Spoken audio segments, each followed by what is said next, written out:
So we started at 5 cents.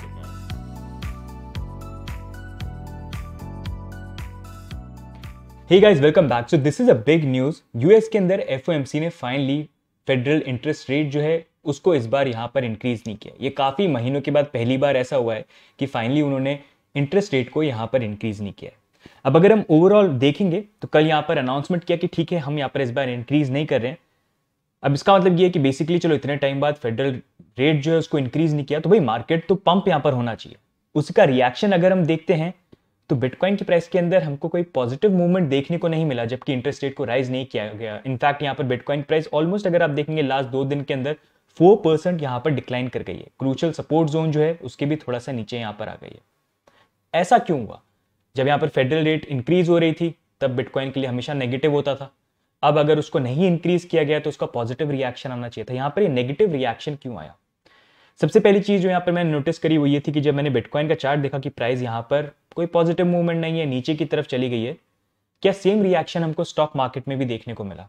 अगर हम S&P 500 देखते हैं तो S&P 500 के अंदर स्टोरी थोड़ी डिफरेंट है। यहाँ पर आप देख सकते हैं लास्ट 2 दिन के अंदर प्राइस जो है overall on 13th it pumped जब यहाँ पर इन्फ्लेशन नंबर्स आए, लेकिन कल एफओएमसी के रिजल्ट के बाद प्राइस जो है थोड़ी सी वॉलेटाइल रही, ऊपर नीचे, लेकिन अभी भी रिलेटिवली पॉजिटिव यहाँ पर कैंडल बन रही है। तो यहाँ पर सबसे बड़ा क्वेश्चन ये आता है कि यहाँ पर बिटकॉइन की प्राइस के अंदर हमको ये पॉजिटिव मूवमेंट क्यों नहीं देखने को मिला? उसका बहुत बड़ा रीजन अभी करंटली ये है कि अगर आप देखेंगे, अगर नॉर्मल मार्केट कंडीशंस होती जैसे पहले चीजें चल रही थी तो things would have been different. Bitcoin की प्राइस के अंदर भी डिफरेंट मूवमेंट देखने को मिल सकता था। लेकिन अभी रिसेंटली जो FTX का केस हुआ, उसके बाद बाइनेंस, कॉइनबेस को SEC ने सू किया, काफी सारे ऑल्ट कॉइन्स, इनफैक्ट सारे ऑल्ट कॉइन्स को इनडायरेक्टली उन्होंने सिक्योरिटी बोल दिया। उसके कारण बहुत ज्यादा अनसर्टेनिटी आ गई है यहाँ पर। एंड उसी अनसर्टेनिटी के कारण बहुत ज़्यादा अभी मार्केट में अगर आप देखेंगे VCs, बहुत सारे इन्वेस्टर्स, वो भी थोड़ा डाउट के अंदर है कि आगे इसका आउटकम किस तरह से आने वाला है। इसी कारण से अगर आप देखोगे मार्केट के अंदर हमको कोई इतना पॉजिटिव रिएक्शन देखने को नहीं मिला। एंड सबसे बड़ी चीज़ हमेशा नोटिस करने की है कि मार्केट ऊपर मूव कब करता है। मार्केट ऊपर मूव तब करता है जब नए इन्वेस्टर्स आते हैं और वो इन्वेस्ट करते हैं। अगर मार्केट में नए इन्वेस्टर्स नहीं आ रहे हैं तो मार्केट की ऊपर जाने की प्रोबेबिलिटी भी यहाँ पर नहीं होती। थोड़ा बहुत स्लाइट मूवमेंट हो सकता है, लेकिन जब कोई खरीद ही नहीं रहा है, नए लोग आ ही नहीं रहे हैं, सिर्फ पुराने लोग ही बैठे हुए हैं, तो पुराने लोग तो ऑलरेडी खरीद के बैठे हुए हैं, वो सेल ही करेंगे या सेल करके बाय करेंगे, तो इसलिए कोई इतना बड़ा मूवमेंट नहीं आएगा। इसी कारण से अभी जो SEC ने ये स्टेप लिया है ना, इसने बहुत बड़ा एक डाउट क्रिएट कर दिया कि भाई SEC ने ये स्टेप लिया है, अब इसको लेके क्या होता है, क्या सिक्योरिटी निकलती है, क्या बाइनेंस US का आउटकम आता है, क्या कॉइनबेस को लेके होता है, फ्यूचर क्या रहेगा क्रिप्टो का, स्पेशली ऑल्ट कॉइन्स को लेके, उसको लेके बहुत ज़्यादा डाउट जो है वो US मार्केट में करंटली आ गए हैं। एंड उसको लेके अब ये भी है कि US, क्योंकि अगर आप देखेंगे US का financial market is one of the biggest financial market, 40% financial market जो है वर्ल्ड का इन अ वे US से यहाँ पर होता है। तो US में अगर कोई चीज़ होती है वो बाकी कंट्री में भी, अगर आप देखें काफ़ी लोग जो है US को फॉलो करते हैं, तो वो भी एक बहुत बड़ा क्वेश्चन बन जाता है कि बाकी कंट्रीज भी क्या सेम स्टेप्स तो नहीं लेंगे। That's a big question. And उसी कारण से हमको मार्केट में कोई पॉजिटिव रिएक्शन देखने को नहीं मिला, which you can see. Stock market usually होता ही है कि जब इंटरेस्ट रेट का जो भी डिसीजन आता है, स्टॉक मार्केट एंड क्रिप्टो में ऑलमोस्ट सेम रिएक्शन कहीं ना कहीं देखने को मिल जाता है, क्योंकि आज की डेट में भी बहुत VCs, बहुत कंपनीज जो हैं वो बिटकॉइन के अंदर यहाँ पर करेंटली इन्वेस्टेड हैं। इसी कारण से अगर आप देखेंगे फेडरल इंटरेस्ट रेट यहाँ पर पॉज भी करी, पॉज इन अ वे इस बार इंक्रीज नहीं करी, जो कि लेवल अगर आप देखोगे 2008 का जो लेवल था उस लेवल पे आ गए, मतलब कोविड से पहले भी जो लेवल था उससे भी ऊपर हम यहाँ पर आ गए, but still there was no reaction. But यहाँ पर कुछ टेकअवेज हैं, कुछ विन्स हैं क्रिप्टो इंडस्ट्री के लिए जो अभी रिसेंटली यहाँ पर इस वीक के अंदर हुई, तो उसके बारे में भी यहाँ पर मैं बात करूंगा। सबसे पहले अगर हम देखते हैं, इन्फ्लेशन नंबर यहाँ पर 4% पे आ गया। एंड जब यहाँ पर इन्होंने अनाउंस किया कि इस बार हम इंटरेस्ट रेट को राइज नहीं कर रहे हैं, क्योंकि इस बार अगर आप देखोगे interest rate almost, inflation rate यहाँ पर ऑलमोस्ट 0.9% से US में नीचे चली गई, which is a good move. And FOMC का मेन टारगेट ये है कि इंटरेस्ट रेट यहाँ पर जो इन्फ्लेशन रेट है ये 2% पे होना चाहिए, तो सिर्फ अब 2% से यहाँ पर वो ऑफ है, so it is very close. तो यहाँ पर जब इंटरेस्ट रेट का अनाउंसमेंट किया इन्होंने कि इस बार हम इंक्रीज नहीं कर रहे हैं, तो इन्होंने ये नहीं बोला कि हम इंटरेस्ट रेट को पॉज कर रहे हैं, उन्होंने ये बोला कि हम आने वाले टाइम के अंदर हम देखेंगे अभी क्या कंडीशन है, आगे क्या इन्फ्लेशन नंबर आते हैं, लेकिन हो सकता है पॉसिबिलिटी कि यहाँ पर हमको 1 और 2 बार इंटरेस्ट रेट को और इंक्रीज करना पड़े। लेकिन एक मेजर रीजन इस बार इन्होंने इंटरेस्ट रेट को इंक्रीज नहीं किया क्योंकि जब इंटरेस्ट रेट इंक्रीज होती है तो ये काफ़ी सारी कंपनीज के लिए it in a way it is not good. And अगर आप देखेंगे बहुत सारी कंट्रीज जो है अभी रिसेशन की कगार पे आ गए, न्यूजीलैंड भी इन अ वे रिसेशन जो है यहाँ पर फेस करी, बाकी कंट्रीज भी यूरोप में कहीं ना कहीं उसको फेस कर रही है। एंड अभी जो ये इतना ड्रास्टिक इंटरेस्ट रेट हुआ है उसके कारण यूएस के अंदर जो हाउसिंग मार्केट है, अगर आप बैंक्स देखेंगे उनकी हालत थोड़ी सी डगमगा रही है। एंड अगर ऐसी इंक्रीज होता गया, they also realise that's not going to be good for them. And ये रिसेशन की जो कगार है वो यूएस पे भी कहीं ना कहीं आ सकता है। तो इसलिए थोड़ा सा उसको जो इम्पैक्ट है स्टेबलाइज करने के लिए they are doing this just to see market में क्या रिएक्शन होता है, क्या इन्फ्लेशन नंबर आते हैं, एंड उसके बाद जब उनको ठीक लगता है तब वो नेक्स्ट स्टेप यहाँ पर लेंगे। तो इसी कारण से अब यहाँ पर ये प्रोबेबिलिटी देखनी है कि आगे जो मार्केट है वो किस तरह से रिएक्शन करता है। इन अ वे काफ़ी यहाँ पर कॉमेंट लोगों के ये भी आ रहे हैं जो इकोनॉमिस्ट हैं कि यूएस के अंदर पॉसिबली इस साल के एंड तक हमको रिसेशन देखने को मिल सकता है, जिस तरह से यहाँ पर चीज़ें हुई हैं और फेडरल रिजर्व ने इंटरेस्ट रेट को इंक्रीज किया। जैसे आप देख सकते हो कितने सारे बैंक जो हैं, बैंक जो यूजुअली स्टेबल होने चाहिए, रेगुलेटेड है, लेकिन फिर भी वो कोलैप्स करें, क्यों? सो इसी कारण से अभी करेंटली एफओएमसी ने यहाँ पर ये चीज़ बोली है and we'll have to wait and see. But more importantly interest rate is one side, ज़्यादा इम्पैक्टफुल अभी जो चीज़ क्रिप्टो के अंदर ज़्यादा हैवी चीज़ जो है ये इंटरेस्ट रेट वगैरह इतना मैटर नहीं कर रहा है। अभी जो ये खतरे की तलवार लटकरा जो लटक रही है यहाँ पर कॉइनबेस, यहाँ पर बाइनेंस के ऊपर, और साथ में यहाँ पर जो ऑल्ट कॉइन्स को भी सिक्योरिटीज यहाँ पर बोला गया है। मोर इंपॉर्टेंटली ये एक सिचुएशन है विच वील हैव टू सी कैसे प्ले आउट करती है। लेकिन इस वीक के अंदर सारी चीजें बुरी नहीं थी, कुछ अच्छी चीजें हैं जो यहाँ पर भी हुई हैं। प्रीवियसली हमने कवर किया था कि कैसे 13th and 14th important date रहने वाली है, क्योंकि यहाँ पर बहुत सारी चीजों का जो रिजल्ट्स है वो हमको सामने देखने को मिलेंगे। तो कुछ यहाँ पर जो पॉजिटिव विन्स हुई है, ऑलमोस्ट 6 पॉजिटिव विन्स है for crypto industry in this week. बहुत ज्यादा बड़ी भी नहीं बोल सकते बट इन अ वे थोड़ा कुछ पॉजिटिव, तो उसके बारे में हम बात करते हैं। पहली विन यहाँ पर क्या है? तो पहली विन यहाँ पर इन अ वे ये है कि अगर आप देखेंगे कॉइनबेस को रिप्लाई करना था एसईसी को 7 डेज के अंदर कि हम क्रिप्टो के क्या रूल्स बनाने वाले हैं। उसके ऊपर उन्होंने यहाँ पर रिप्लाई किया कि हमको 4 और महीने चाहिए, उन 4 महीनों के अंदर हम फिर रूल मेकिंग जो है वो कर सकते हैं। तो अभी जो डेडलाइन 7 डेज की थी, they said it is not enough, we need 4 more months and 4 more months के अंदर हम यहाँ पर जो रूल मेकिंग है उसको लेके आ सकते हैं। इन अ वे ये यहाँ पर ये भी इंडिकेट करता है कि एसईसी जो है उसके ऊपर प्रेशर कहीं ना कहीं बन रहा है, क्योंकि अभी जिस तरह से चीजें हो रही हैं, they have to make rules and उसको लेके they are not clear whether they gonna make it, publish it और नॉट। मैं बात करूंगा उसके बारे में, ये भी मैं आपको क्यों बोल रहा हूँ। नेक्स्ट मूविंग ऑन, अगर आप देखोगे तो यहाँ पर बाइनेंस यूएस जो है उसके अगेंस्ट में एसईसी ने बोला था कि उनके सारे एसेट्स जो है हमको फ्रीज करने उनके एंटिटीज के, क्योंकि हो सकता है वो मैनिपुलेट वगैरह चीजें करने की कोशिश करे। तो वो एक बहुत बड़ा क्वेश्चन बन रहा था, क्योंकि अगर कोर्ट यहाँ पर ये बोल देता कि हाँ एसेट्स को फ्रीज करो तो वो काफी बुरा हो सकता था बाइनेंस यूएस के लिए एंड कस्टमर्स के लिए भी इन अ वे। बट यहाँ पर अच्छी चीज ये हुई कि जज ने उसके अगेंस्ट में यहाँ पर रूल किया। उन्होंने बोला कि नहीं, अभी टेम्पररी होल्ड जो है उसकी जरूरत यहाँ पर नहीं है, वो बहुत ड्रास्टिक मूव हो जाएगा।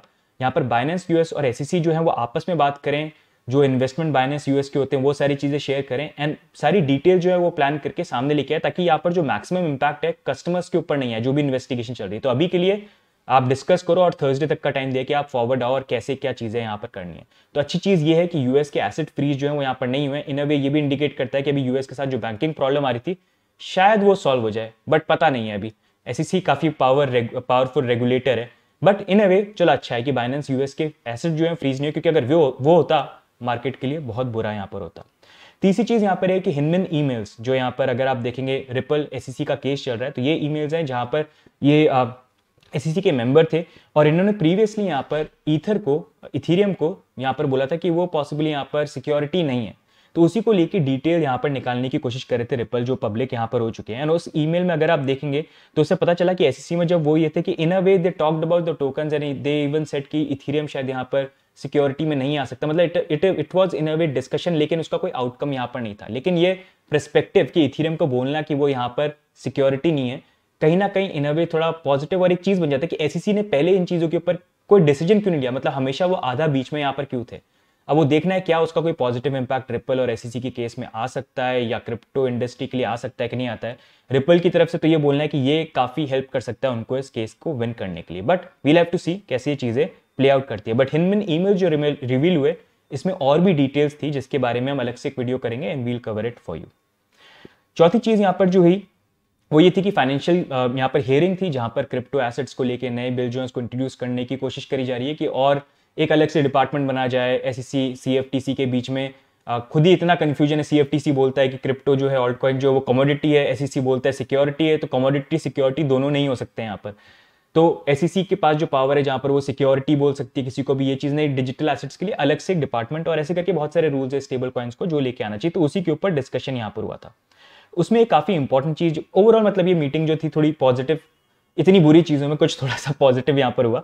बट यहाँ पर अगर आप देखोगे तो यहाँ पर टॉम एमर जो है, ये भी पॉलिटिशियन है यूएस के अंदर, कांग्रेसमैन, तो इन्होंने यहाँ पर ये चीज रिवील करी कि गैरी गैंसलर ने, पहले तो हमने जब मीटिंग करी थी और उनको यहाँ पर हेयरिंग में बुलाया था, तब तो उन्होंने ये चीज बोला था कि हमको यहाँ पर क्रिप्टो एसेट्स को रेगुलेट करना जरूरी यहाँ पर है, इस इंडस्ट्री को रेगुलेट करना जरूरी है।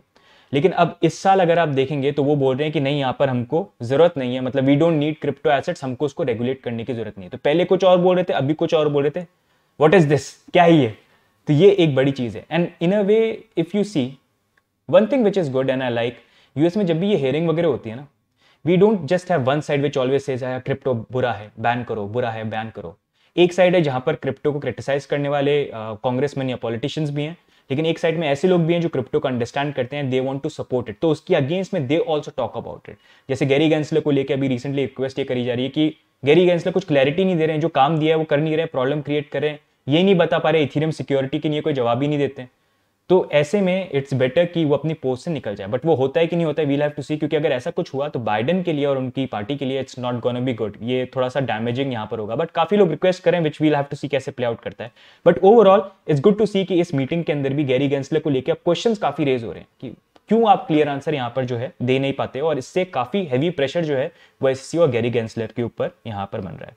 साथ में 2018 का एक वीडियो गैरी गैंसलर का भी सामने निकल के आया है, जहां पर वो बोल रहे थे, मतलब उस टाइम पे तो एसईसी के चेयरमैन नहीं थे, वो टीच वगैरह करते थे एमआईटी वगैरह में, वहां पर वो bitcoin, Ethereum, Litecoin, bitcoin cash, उनको लेके ये बोल रहे हैं कि वो यहाँ पर सिक्योरिटीज नहीं है। अब ये चीज I am not sure whether it helps in a way और नॉट, बिकॉज उस टाइम पे वो एसईसी का पार्ट नहीं थे तो उनका व्यू पॉइंट कुछ यहाँ पर अलग था, लेकिन जब एसईसी का पार्ट बन गए तो वहां पर चीजें अलग होती हैं, आपका व्यू पॉइंट जो भी हो उस टाइम पे वो डिफरेंट हो सकता है। But I am not sure कि वेदर इट विल हेल्प और नॉट, बट डेफिनेटली यहाँ पर ये चीज जरूर लोग बोल रहे हैं कि आज की डेट में जो चेयरमैन हर चीज को सिक्योरिटी बोलने के तैयार है, वो आज से कुछ साल पहले उन्हीं कॉइन्स को बोल रहा था कि नहीं वो सिक्योरिटीज नहीं है, तो कहीं ना कहीं उसने भी लोगों को इनडायरेक्टली मोटिवेट किया या गलत इंफॉर्मेशन देके, तो उनके अगेंस्ट में भी चीजें यहाँ पर होनी चाहिए। इसके बारे में what do you think, you let me know, it's very important. And last sixth यहाँ पर जो important and good thing that happened for crypto was, अगर आप देखेंगे कैटलन लॉन्ग उनका कस्टोडिया बैंक है जो बेसिकली यहाँ पर क्रिप्टो को लेके अपने जो सर्विसेज वगैरह हैं, बैंकिंग सर्विसेज वगैरह जो हैं वो सारी के सारी देने की कोशिश कर रहे थे, लेकिन उनको यहाँ पर अगर आप देखोगे फेडरल रिजर्व ने उनकी इस रिक्वेस्ट के अगेंस्ट में ऑब्जेक्शन कर दिया था। लेकिन यहाँ पर अब वो यहाँ पर they can still continue forward, जहाँ पर उन्होंने अदर चैनल के सोर्सेज से कोशिश करी है कि they can move forward and they can offer their services, so they are also finding a way. तो इन अ वे ये 6 चीजें हैं जो इस वीक के अंदर यहाँ पर हुई, विच इन अ वे क्रिप्टो के लिए बहुत ज्यादा पॉजिटिव तो नहीं, लेकिन थोड़ा सा पॉजिटिव चीजें जो है यहाँ पर हुई हैं। बाकी ओवरऑल अगर हम बिटकॉइन को देखते हैं तो बिटकॉइन के लिए we still need to wait and see आज की भी डेली क्लोजिंग जो किस तरह से होती है। अभी करंटली हम जिस जगह पे हम जो बात कर रहे थे कि हमारा फॉलिंग वेज जो है, ये फॉलिंग वेज की ट्रेंड लाइन इंपॉर्टेंट है, जहाँ पर अभी हम यहाँ पर लटक रहे हैं। अगर इसके ऊपर चले जाते हैं, क्योंकि कई बार होती है प्राइस नीचे आती है and it bounces back, and क्योंकि कल ही एफओएमसी की इंटरेस्ट रेट का अनाउंसमेंट भी है, कई बार होता है 1-2 दिन के बाद एकदम से मार्केट में रिएक्शन है। तो अभी देखते हैं क्या हम वापस इसके ऊपर आते हैं, क्योंकि अगर नहीं आते तो फिर लोअर जोन्स की पॉसिबिलिटी यहाँ पर बन जाती है।